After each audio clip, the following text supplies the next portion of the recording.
Señor Mendoza, esta comisión le ha enviado un oficio invitándolo. Es usted un invitado a esta comisión a fin de que nos esclarezca ciertos hechos. ¿Quiere hacer uso de la palabra para darnos una respuesta o procedemos a las preguntas por parte de nosotros? Sí, ante todo, buenas tardes, señor presidente, señor congresista. Estoy a disposición para las preguntas que ustedes crean convenientes. Bien, procederé a preguntarle, solicitando nos explique cuáles fueron los criterios técnicos durante su gestión y ejecución del contrato firmado entre el Gobierno Regional de Piura, a través del PEJAP, y la empresa Constructores y Comercio Camargo Correa Sociedad Anónima, en la que se suscribieron 12 adendas que aumentaron en 19.456.000, originándose que modifique casi en su totalidad la cláusula quinta respecto a las adendas anteriores. ¿Sobre qué sustento técnico y jurídico se determinó dicho monto de las 12 adendas? Sí, señor presidente, en primer lugar, querría comentar que en el momento en el que yo asumo la gerencia general del proyecto de irrigación hidroenergética del Alto Piura PEJAP, este proyecto estaba en su inicio de obras, el cual se había dado el 10 de mayo con la firma de contrato, y encontrándose en enero a una ejecución total del 22%, pero incluyendo en este 22% el 20% del adelanto, es decir, prácticamente no había empezado el proyecto. Es por esto de que encontramos unas primeras valorizaciones pendientes de pago y lo que se hizo fue hacer la gestión ante el Ministerio de Economía para obtener los recursos para cancelar las adendas, cancelar las valorizaciones, en primer lugar, y en segundo lugar, para ejecutar el proceso de selección de un contratista para que realice los planos definitivos del proyecto, ya que cuando hemos ingresado al proyecto resulta de que encontramos que el proyecto no avanzaba debido a que no habían planos de ejecución. Había una controversia entre el contratista, Camargo Correa, y la entidad, por cuanto para el contratista su oferta, la oferta que había hecho por ganadora, su oferta ganadora, exigía de que la entidad le entregase los planos. La entidad argumentaba inicialmente de que no había necesidad de entregar los planos, puesto que en las preguntas y respuestas, de la absolución de preguntas y respuestas durante la licitación, se les había dicho de que el contratista tenía que hacer los planos. Como esto era una controversia y no estaban de acuerdo, la anterior gestión había contratado a la misma empresa Camargo Correa a través de una adenda al contrato para que se encargase de hacer los planos, lo cual para nosotros, para nuestro concepto, era ilegal. Era ilegal, uno, de que el gerente general firme una cláusula, una adenda al contrato, porque ese contrato debió haber sido firmado por el presidente regional con las condiciones de esa época, por el presidente regional, y que la adenda, por lo tanto, debió haber sido suscrita también por el presidente regional, cosas que no se realizaron. En segundo lugar, esa adenda había sido hecha sin certificación presupuestal, lo cual también no puede, según la normativa de esa época, no podía realizarse. Y en tercer lugar, y lo más evidente, pues que se dejaba al contratista la opción de hacer el diseño de los planos del túnel, con lo cual el contratista quedaba en una condición de ventaja totalmente abrumadora, puesto que podía, como tratándose de un contrato a precios unitarios, podía hacer el túnel del diámetro que prácticamente fuese su voluntad y sin un sustento. Entonces, estando esta controversia, en el momento en que hemos recibido, una de las primeras acciones que se tomaron fue gestionar ante el gobierno regional para que declarase ilegal esa adenda, lo cual fue realizado a través de una resolución regional. el 11 de abril del 2000, perdón, el 15 de abril del 2011. Al haberse anulado esta adenda, entonces a nosotros pudimos emprender el concurso de la elaboración de los planos definitivos, con los recursos que ya nos había concedido el Ministerio de Economía. Al ir entonces contar con ese proceso, se pudo continuar el proyecto hasta la fecha del cese de mi trabajo, que fue el 13 de julio de 25 de julio de 2013. ¿A cargo de quién o de qué funcionarios se encontró a cargo la responsabilidad de la verificación de que se modifiquen las adendas? Lo que originó modificar principalmente la cláusula quinta del contrato original y respecto a las adendas anteriores por el importe total de 19.456.089 soles 10 céntimos. Sí, entonces, en primer lugar, podemos hablar de una primera adenda que fue anulada, pero cuando ya se ha anulado, ya resulta que esa adenda estaba en ejecución, de manera de que el contratista ya había elaborado planos. ¿Qué planos había elaborado?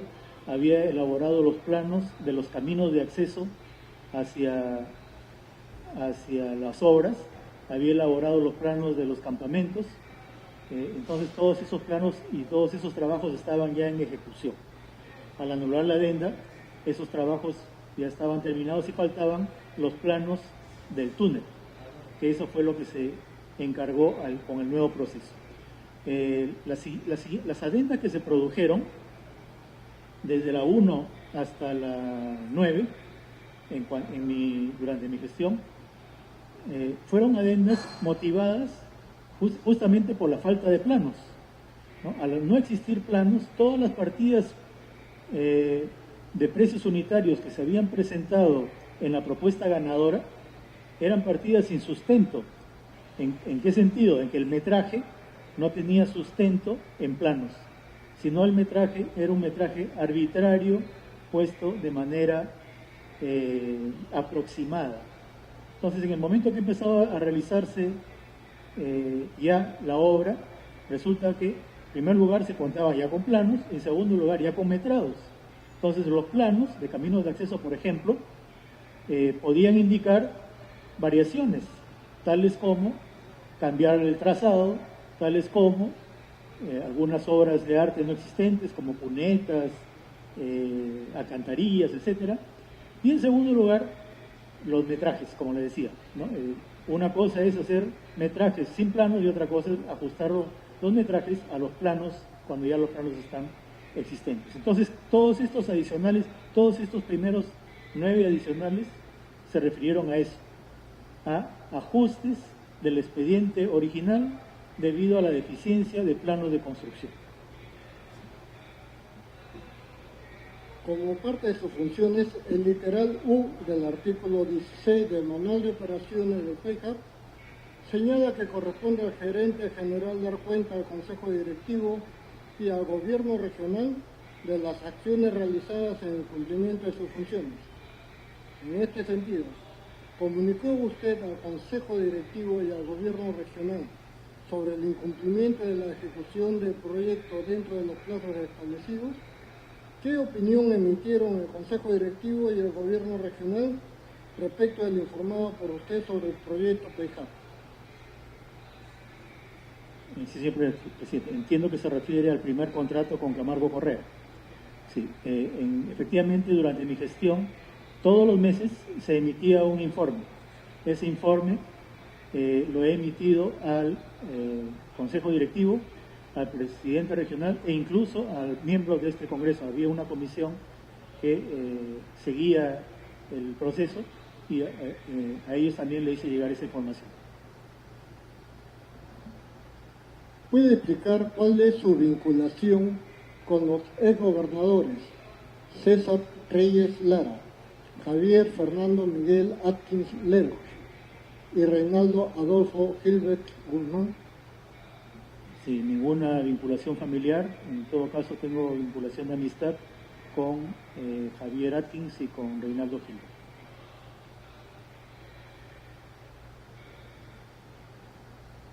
¿De qué órgano o de qué funcionario responsable de PEJAP dependió la evaluación de la aprobación y atención de las adendas reclamadas por los conductores de comercio Camargo Correa, Sociedad Anónima?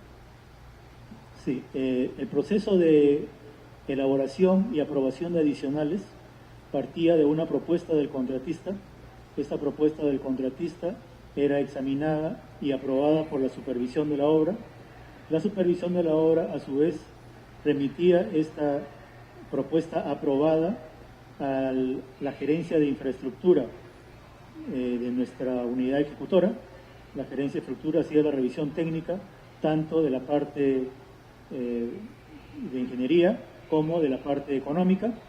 Esta propuesta era también examinada por nuestra asesoría legal y me tocaba remitirla al gobierno regional.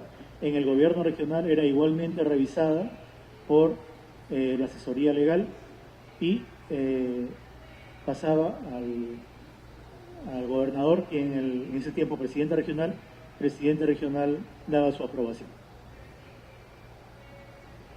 ¿Tiene usted conocimiento que la Fiscalía Provincial Corporativa, especializada en delitos de corrupción de funcionarios de Piura, ha aperturado investigación preliminar, carpeta 202 del 2017, a la persona de Reinaldo Gilbert Guzmán, como es presidente del directorio del proyecto Alto Piura, y a usted, como es gerente general del proyecto? Pedro Mendoza Guerrero, es jefe de la Oficina Regional de Asesoría Jurídica, Jorge Luis Soller López y la Procuradora Pública Rosa Chinchay Lubrín. ¿Qué nos podría decir sobre el particular? Sí, tengo entendido que es sobre un tema de hallazgo de Contraloría sobre usurpación de funciones respecto a un tema de arbitraje, a un laudo arbitral. En ese sentido, yo he dado mis declaraciones, en el sentido de que por mi parte y por la parte del gobernador regional y no por parte de ningún funcionario ha habido usurpación de funciones, puesto que se trataba de un proceso regular.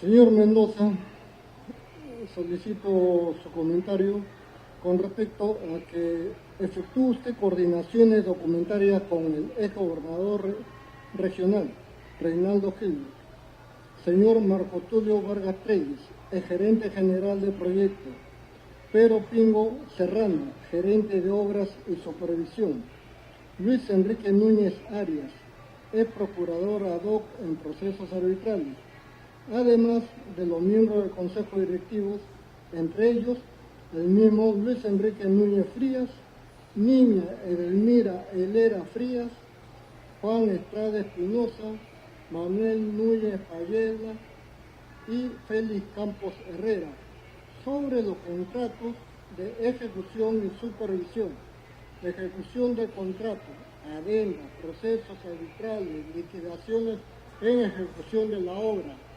información económica y evaluación del impacto del proyecto, análisis y determinación de responsabilidades, entre otros aspectos relevantes y de interés del PEJAP.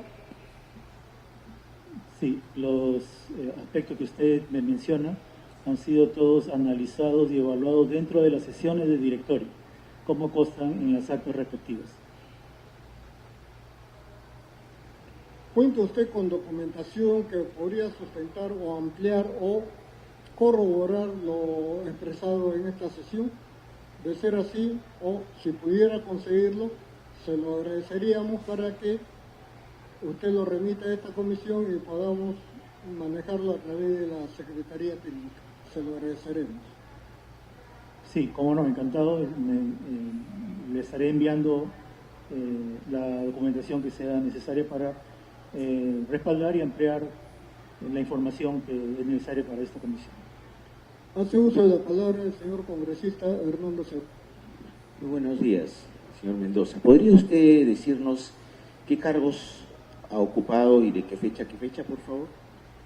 Sí, en primer lugar he sido gerente general del proyecto de irrigación hidroenergético del Alto Piura desde el 3 de enero de 2011 hasta el 25 de julio de 2013.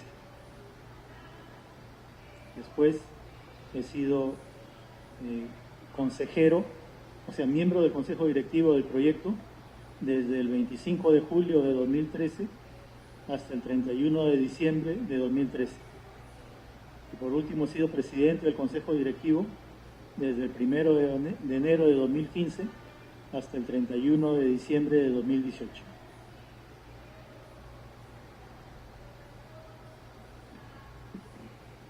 ¿Usted tiene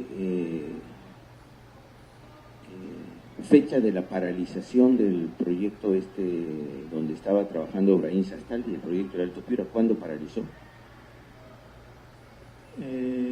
Sí, la paralización consta...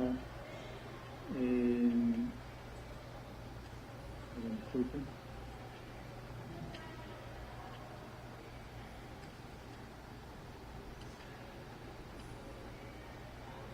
No cuento en este momento con la información de la fecha exacta, puesto que se trata de un registro en el cuaderno de obra por la supervisión. ¿Y tiene la fecha de cuándo se rescindió el contrato?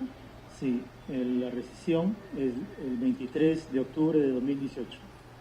¿Usted cree que, por su intermedio, señor presidente, que el tiempo desde la paralización de la obra hasta que se resolvió el contrato fue un tiempo prudencial? ¿Se demoró mucho el gobierno regional? Porque según las normas, después de 15 días de paralización, el gobierno regional tiene todas las posibilidades de rescindir el contrato, ¿no? Quisiera su opinión. Sí, en ese sentido, la gerencia general ha ido informando sobre el proceso que se venía realizando y, según información de la gerencia general, se ajustaba a los plazos exigidos por la ley. Claro, pero desde que se paralizaron, yo le voy a refrescar un poco la memoria de cuándo se paralizaron, ¿no? Y estas son referencias del gerente general del PEJAF. Dice: según consta en el asiento 769 del cuaderno de obras, el 1 de agosto del 2018, ¿no?, paralización de un día, y luego el 9 de agosto se nos comunica la paralización de trabajos en el portal de entrada, ¿no? Y en el cuaderno de obras, la última anotación es el 19 de septiembre del 2018, pero cuando ya el gerente consideraba que prácticamente estaban paralizadas ya las obras desde un buen tiempo en el Alto Piura. Luego, y quiero su opinión, señor Mendoza, luego hay una reunión incluso, porque acá el gobernador regional no nos ha referido con mucha claridad a esto, pero hay una reunión en el mismo mes de agosto, y acá lo dice el gerente general, el 17 de agosto en el despacho del gobernador regional, se llevó a cabo una reunión de trabajo entre los representantes del consorcio, nuestra entidad, en presencia del señor gobernador regional. El gobernador regional dice que no tiene conocimiento de muchas cosas, pero acá hubo una reunión donde se expuso las propuestas del consorcio para reanudar los trabajos, que fueron rechazadas tajantemente por el proyecto Alto Piura. ¿Usted tenía conocimiento de esto? Por supuesto, ¿no? Perdón, he estado presente en esa reunión que usted menciona. Y efectivamente, el consorcio presentó unas propuestas, todas de tipo financiero, para que les sean atendidas como condición para continuar con el proyecto. ¿Ustedes tenían conocimiento de las dificultades económicas de este consorcio y de las deudas que tenían con proveedores por casi 20 millones en el Alto Piura? Sí, las deudas que tenían, de la cual teníamos conocimiento, eran las deudas con los proveedores menores en la zona. Esas eran, para el tamaño del proyecto, eran de poco monto. Lo que no teníamos conocimiento eran las deudas que tenía con proveedores de maquinaria y otras que son ya de alto monto. Pero incluso así, esas deudas, en mi concepto, no eran suficiente motivo como para una paralización, para un desequilibrio financiero de la empresa, ¿no? El desequilibrio financiero de la empresa, en mi opinión, se refiere a los problemas internos que tenía Obrainsa con Astaldi. Y dígame una cosa, ¿cómo usted explica si hay una reunión donde evidentemente se rechaza totalmente, incluso se envía una nueva propuesta a la empresa y la empresa contesta y se vuelve a rechazar? Es decir, ustedes tenían conocimiento, además Obrainsa saca un comunicado en el diario diciendo que al contrario se ha perjudicado y que ha invertido más de 100 millones por encima del dinero que le había adelantado el gobierno regional de los, ¿no? Y que por tanto Obrainsa Astaldi paralizaba definitivamente sus labores, ¿no? Es decir, ustedes tenían conocimiento de esta ya posición de Obrainsa Astaldi por la nota que salió en el diario de que las posibilidades de una intervención económica eran casi nulas en ese momento, señor Mendoza. Sí, vamos a ver. Obrainsa Astaldi, este consorcio, como le digo, ha tenido problemas internos de los cuales nosotros no teníamos conocimiento. Este problema de conocimiento internos ha tratado después de justificarlos alegando temas externos, como por ejemplo acoso social, con las rondas campesinas, etcétera, cuando en realidad el problema estaba dentro. Cuando hemos ido a esta reunión para tratar de buscar una solución, el tema social y el tema de las rondas quedó aparte. Y Obrainsa solo habló del tema financiero. Y lo único que buscaba era eso, que le demos una solución a sus problemas financieros. Y hizo una propuesta de varias cosas financieras que, por supuesto, no solamente era que no estábamos con voluntad de aceptarlas, sino que legalmente no se podía, ¿no? O sea, no se puede hacer una inversión cuando a ellos ya se les había dado un adelanto. Ellos partieron, por ejemplo, de un adelanto relativamente bajo respecto a los adelantos normales. Eso fue lo que solicitaron y se les concedió lo que les solicitaron. Ellos no pidieron adelantos materiales, no lo pidieron. Entonces, Obrainsa Astaldi fue internamente envolviéndose en problemas financieros de los cuales, por supuesto, nosotros, uno, no teníamos conocimiento y dos, que tampoco podíamos darle solución.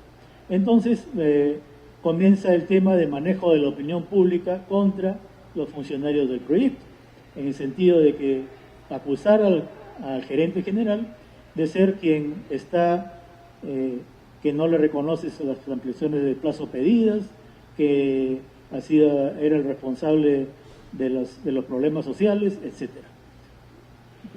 ¿De quién fue la decisión de que pase el tiempo que pasó hasta la resolución del contrato? ¿Fue decisión suya? ¿De quién tomó finalmente la decisión de esperar antes de la resolución del contrato? Sí, todas esas son decisiones del gerente general. El consejo directivo no tiene funciones para eso. ¿Esto excluye al gobernador regional de las decisiones? Efectivamente, el gobernador tampoco tiene decisión, puesto que es un contrato firmado por el gerente general.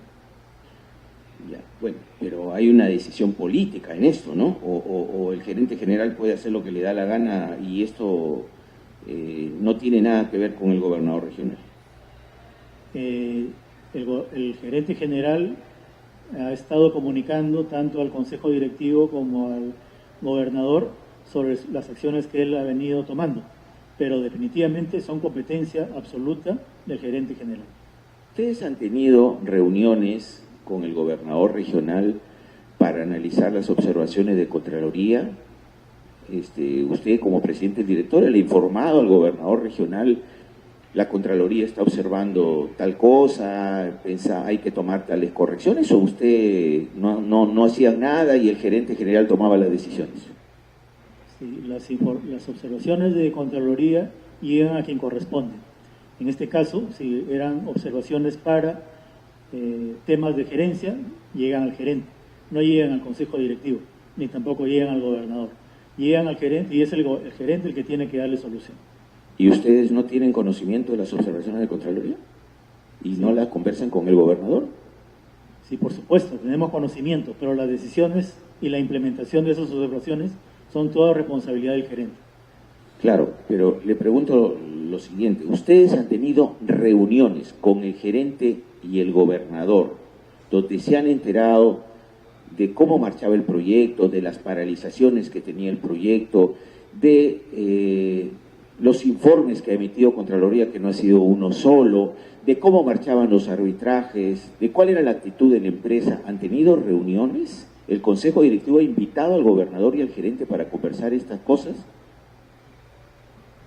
Al gobernador no, al gerente sí. En todas nuestras reuniones el gerente actúa de secretario técnico y el gerente informa en todas las sesiones sobre lo que está sucediendo en el proyecto.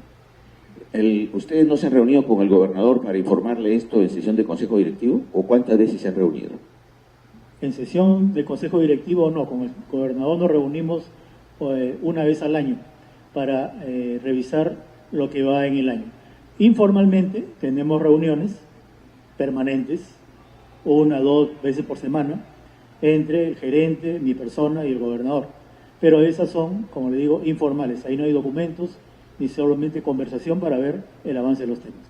O sea, en otras palabras, usted, el gerente y el gobernador tenían conocimiento porque se reunían permanentemente sobre la marcha del proyecto Alto Piura, los arbitrajes, todo este tema, ¿no? O sea, no era ajeno ni usted ni el gerente a las dificultades del proyecto Alto Piura, ni las dificultades económicas, ¿no es cierto? Perdón, lo que somos ajenos es a las dificultades económicas del consorcio, que son cosas internas de ellos. No, me refiero al proyecto, me refiero a cómo va marchando, las dificultades que hay, las paralizaciones. Y otra cosa, señor Mendoza, que quisiera saber es, ¿usted considera que desde que se paralizó la obra hasta que se decide resolver el contrato, fue un tiempo prudencial o se demoró mucho el gerente o quien sea el responsable de resolver este contrato, en su opinión? Lo digo, perdóneme, porque usted sabe cuánto cuesta cada día de paralización, ¿no? Entonces, quiero su opinión. Sí, entonces, en primer lugar, efectivamente hay que tener las cosas claras en el sentido de que el proyecto iba marchando bien. El proyecto tenía ya más de 2 kilómetros de túnel y las fechas, los avances se iban consiguiendo y todos los temas que siempre existen en cualquier proyecto iban resolviéndose. Por ejemplo, que había un temas geológicos que se resolvieron, temas de maquinaria y personal que se resolvieron, etcétera. Todo esto nos hacía incluso esperar optimistamente acabar el gobierno regional con un avance muy bueno.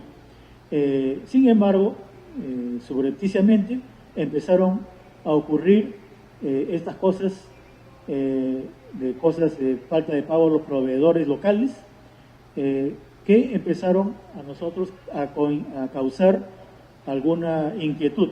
Pero rápidamente también Obrainsa Astaldi manifestó su necesidad de mayor financiamiento, porque como usted bien lo ha dicho, ellos argumentaban de que ya habían invertido 100 millones y que ya no tenían mayor dinero para invertir y que deseaban que el Estado les dé dinero para que ellos puedan ejecutar las obras. A lo cual respondimos, por supuesto, que no era cierto, de que el Estado ya tiene un contrato con ellos, a través de ese contrato se les había dado un adelanto, siguiendo ese contrato se habían pagado todas las valorizaciones, por lo tanto no teníamos ellos nada que reclamar financieramente al proyecto. El desenlace desde la suspensión de las obras hasta la resolución del contrato, si para, digamos, algunos parece ha sido dilatado, resulta de que en nuestra opinión no ha sido dilatado, puesto que se estuvieron tratando de agotar todos los tiempos para que rescatar el proyecto, es decir, que para el proyecto no termine. Por supuesto, dentro de la legalidad peruana, no dentro de las pretensiones de Obrainsa Astaldi. No, a ver, ¿cuánto es la pérdida diaria por paralización, señor Mendoza, para el proyecto? Sí, vamos a ver, las paralizaciones se pagan cuando la paralización es atribuible a la entidad. No, perdón, la pregunta es muy puntual. No. Cuando se paraliza el proyecto ellos paralizan la obra, ¿no es cierto?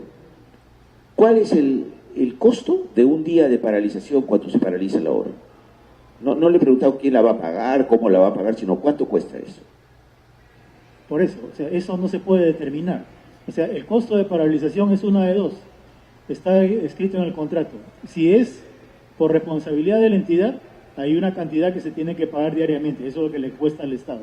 Si es responsabilidad del contratista, el Estado no tiene que pagar, sino al revés, el Estado tiene que cobrar, ¿no? Eso está establecido en el contrato. Bien, ¿y cuánto tiene que pagar el contratista? No tengo esos datos, están en el contrato. No lo tiene, usted es presidente del directorio. Así es, pero... Yo se lo puedo dar si quiere, yo no soy presidente del directorio. Pero mire, otra pregunta. ¿Usted considera, porque acá la secuencia es la siguiente, paraliza Obrainsa Staldi, y usted me dice que venía bien el proyecto, pero no es la opinión de Contraloría, porque acá está el informe de Contraloría, que usted lo debe tener, seguramente, y lo debe haber analizado, y aquí hay, ¿cuántos arbitrajes hay con Obrainsa Staldi? Sí, los arbitrajes no son un signo de la marcha del proyecto, disculpe, señor congresista. ¿Cuántos arbitrajes hay? Tampoco quiere decir que vamos de manera armónica desarrollando el proyecto, ¿no? Porque además alguien tiene que ganar o perder ese arbitraje. Perdón, discúlpeme, señor presidente, por su intermedio. Es preciso recordar que los arbitrajes son producto de pretensiones de las partes. En este caso son pretensiones del contratista que la entidad no reconoce. Por lo tanto, no se puede afirmar ni achacar de que la ejecución anda mal solo por la existencia de arbitrajes. No, usted me está diciendo que la relación y los signos que daba Obrainsa Staldi es que estaba desarrollando bien el proyecto. Sin embargo, hay un informe de Contraloría, que usted lo debe tener, donde aparecen una serie de reclamos de parte de Obrainsa Staldi, que ustedes han conocido, que han terminado en arbitrajes. Creo que finalmente fueron como 11 arbitrajes, ¿no es cierto?, que ha presentado Obrainsa Staldi, por varios millones, ¿no? Entonces, cuando usted me habla de que las relaciones iban muy bien con Obrainsa Staldi, que está todo bien, hay deudas. Estos 20 millones no solo son del año 2018, también son del año 2017. Y las paralizaciones tampoco son de los últimos 15 días. Aquí hay un recuento de Contraloría de paralizaciones diversas, ¿no? O sea, la empresa venía paralizando el proyecto ya desde hacía varios meses atrás, ¿no? Entonces, ustedes, entiendo, tenían conocimiento de eso, ¿no? O no tenían ningún conocimiento de que la empresa venía paralizando en reiteradas oportunidades, y que eso, el proyecto además venía acompañando de varios arbitrajes planteados por la empresa por insatisfacción por diferentes temas, y además saca un comunicado en el diario donde la empresa señala que ha gastado en el proyecto casi un 30-40% del total que le ha entregado el gobierno regional. Entonces, ¿cómo ustedes van a lograr una intervención económica en esas condiciones? Le pregunto esto porque resulta de que no se resuelve el contrato, se insiste en la intervención económica, sabiendo la decisión de la empresa después de varias reuniones que ustedes han tenido con la empresa, planteaba cosas inaceptables, por ustedes mismos dicho, no por el gerente, cosas absurdas, o sea, y con una evidente intención de romper el contrato e irse. Entonces la pregunta es, ¿por qué es que se demoraron tanto en resolver el contrato que finalmente devino en que la empresa presente una medida cautelar y bloquee la carta fianza? Y después de la experiencia que hemos tenido con Camargo Correa, es decir, ¿realmente ustedes pensaban que se podía llegar a un acuerdo con la empresa, con una intervención económica satisfactoria? ¿Lo pensaban? Porque yo puedo pensar también de que aquí ha habido una dilación que no tenía mucha justificación, ¿no? Entonces, quiero por eso su opinión, porque usted me ha señalado además que usted no era el que tomaba esa decisión, sino el gerente general, ¿no? A pesar que usted se reunía siempre con el gerente y el gobernador. Aquí el gobernador dice que no tenía idea de nada, pero me gustaría escuchar su opinión. Si usted cree que era necesario, y esto es importante, señor Mendoza, porque de esto devienen una serie de responsabilidades legales. Entonces yo quiero saber su opinión, si usted, como un hombre que tiene varios años en el proyecto Alto Piura, considera que se debió resolver este tema del contrato mucho antes al ver las condiciones que estaba planteando la empresa y el propio comunicado que salió. Eso es lo que quiero escuchar, su opinión, señor Mendoza, porque esto es una opinión que tiene que ver también, usted al haberse reunido de manera frecuente con el gobernador y el gerente, usted asume un nivel de responsabilidad, porque usted tiene que supervisar el proyecto y lo que decide el gerente. Usted no es que está ahí sentado solamente como un invitado de piedra. Yo quiero su opinión, señor Mendoza. Sí, efectivamente, mi opinión, como le digo, es una opinión coincidente con la opinión del gobernador y la opinión del gerente, en el sentido de que nosotros teníamos que hacer todo lo que estaba en nuestras manos para que el proyecto continúe respetando la normatividad. En ese sentido, pedimos al contratista Obraín Sastaldi que continúe con el proyecto. Al no continuar con el proyecto, ellos han presentado posibilidades de arreglo, que fue en esos términos, a los cuales al no aceptarse, entonces tuvimos que empezar ya a actuar de acuerdo a ley, pero también dando oportunidad. Como les digo, nosotros queríamos que el contratista reaccione, son dos partes ese contratista, una peruana y una italiana, y de repente que había la posibilidad de que la parte italiana, que era la que corría con los gastos, hiciese una reconsideración de su posición, ¿no? Al no darse esa reconsideración, al insistir en ellos en que no tenían dinero para financiar, entonces ya pedimos primero la intervención económica. Al no darse tampoco solución con la intervención económica, ya la resolución de contrato. Todo está dentro de las posibilidades y plazos otorgados por la ley.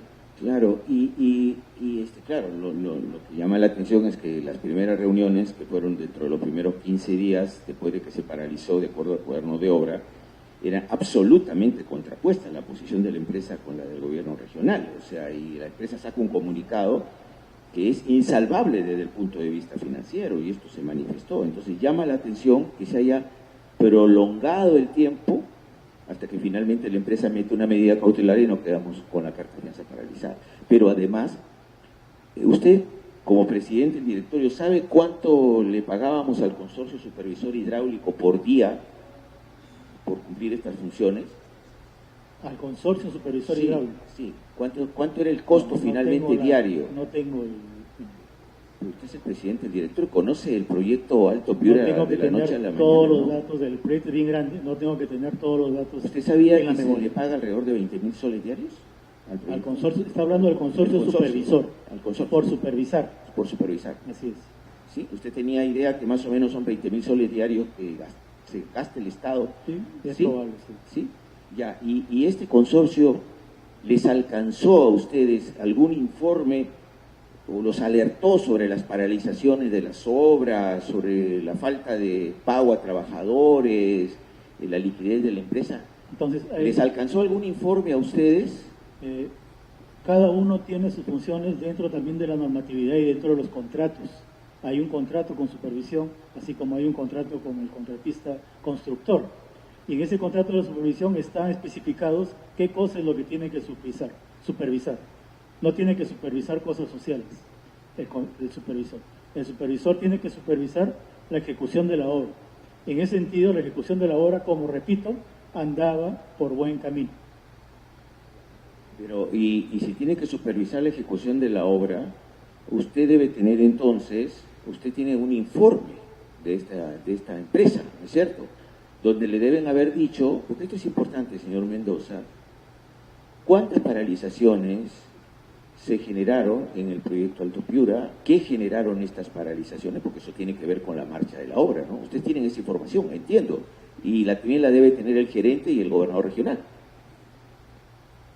Vamos a ver, los informes de la supervisión van dirigidos, porque está establecido en el contrato, a la gerencia de infraestructura del proyecto, ni siquiera al gerente general, sino la gerencia de infraestructura. Entonces, a través de esa gerencia de infraestructura que se comienza a recibir y distribuir la información. Entonces, estas paralizaciones que se habían producido hasta ese momento eran paralizaciones que habían ocasionado solicitudes de ampliaciones de plazo por parte del contratista. Pero a todas esas ampliaciones la entidad se ha opuesto por considerar de que no había motivo para esa ampliación. O sea, esas paralizaciones que ha habido para la entidad no tienen justificación. Por lo tanto, es el contratista el que debe correr con los gastos que se puedan producir en esa paralización. La pregunta es si ustedes recibieron informes sobre esas paralizaciones y las causales de esa paralización por parte del consorcio supervisor, y si tenían conocimiento usted y también el gobernador y el gerente de eso. Ya sé que se le entregan a la infraestructura, pero ustedes deben tener conocimiento, ¿no? Porque si yo tengo una obra de la magnitud del Alto Piura y se paraliza, se entiende que el directorio debe enterarse, ¿no? Y el gerente y el gobernador, oye, ¿qué está pasando? Se está paralizando este proyecto de manera frecuente. O no tenían conocimiento de esto, o si tiene un informe escrito, porque a nosotros nos gustaría que los informes del consorcio se alcanzaran a la comisión. Sí, esos informes eran verbales y están registrados en las actas de las reuniones del Consejo Directivo. La empresa que ustedes le pagan 20.000 soles diarios para que supervise, ¿les da solo informes verbales? ¿No da ningún informe escrito cuando paraliza un proyecto de la magnitud del Alto Piura? Repito de que ese informe lo daba la supervisión a la gerencia de infraestructura, no al directorio. Y incluso estas paralizaciones están en el informe de Contraloría, que ustedes lo tienen. Supongo que lo habrán cruzado con el informe de la empresa del consorcio supervisor, ¿no? Y con la propia gerencia, con infraestructura, para ver realmente si estas paralizaciones le estaban generando algún tipo de retraso o daño al proyecto, o no, ustedes no siguieron este tema. Nosotros desconocemos los procedimientos y acciones tomadas por Contraloría para la revisión de estos temas. Claro, pero recibieron el informe de Contraloría, ¿no? Y no lo estudian, no lo analizan, no lo trataron de subsanar las observaciones de Contraloría, investigar sobre estas observaciones de Contraloría. Perdón, los informes de Contraloría son para ejecución de inmediato, no es para ser investigados, ni comentados, ni criticados, sino simplemente para ser ejecutados. Estos informes de Contraloría los ejecuta la Gerencia General. O sea que si aquí la Contraloría informe que hay paralizaciones que han generado este tipo de perjuicios económicos y que ustedes tienen que revisar, ¿no es parte de un análisis de cómo marcha el proyecto? Usted me dice que solo se ejecuta, pero ustedes no tienen por qué analizar si esto tiene implicancias en la velocidad con que se aplica el proyecto, de si realmente la empresa está actuando seriamente o no. ¿Ustedes no analizan ese tema? Como le repito, los informes de Contraloría son de ejecución inmediata, es decir, no cabe el análisis ni el comentario, sino lo que dice Contraloría, eso se ejecuta.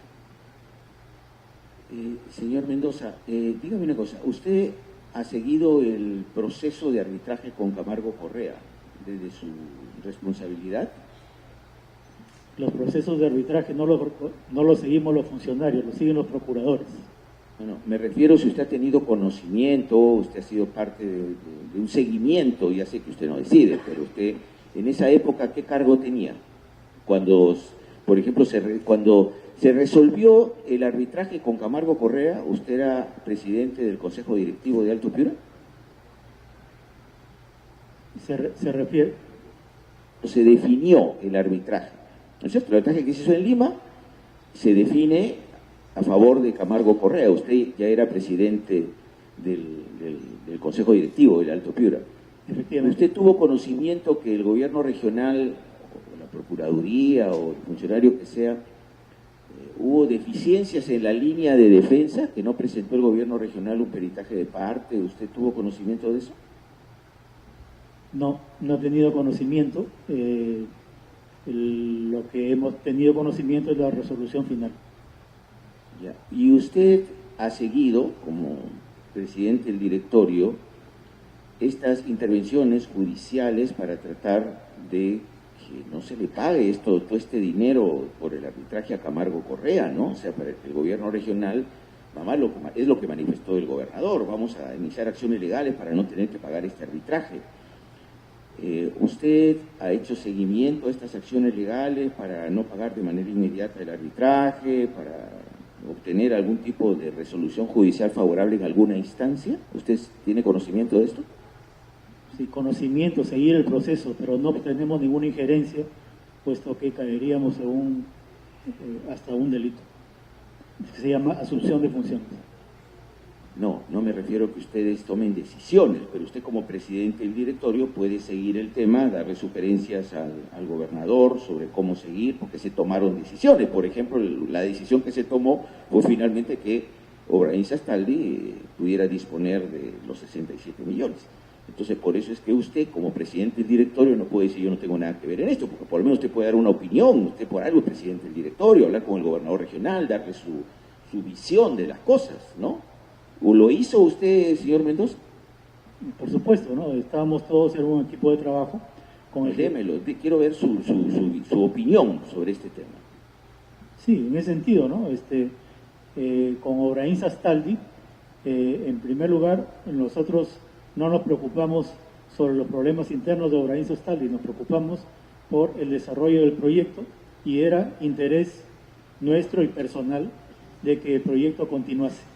En ese sentido, tratamos de agotar las posibilidades de solución y al no agotarse, recomendamos la ejecución de las medidas que tenían que tomarse.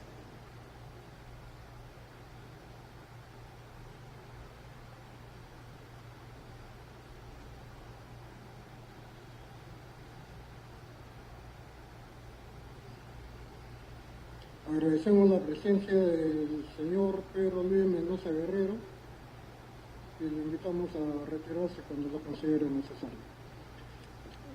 Vamos a suspender momentáneamente la sesión para que pase nuestro invitado, Kilmer Augusto Lizana Puelles.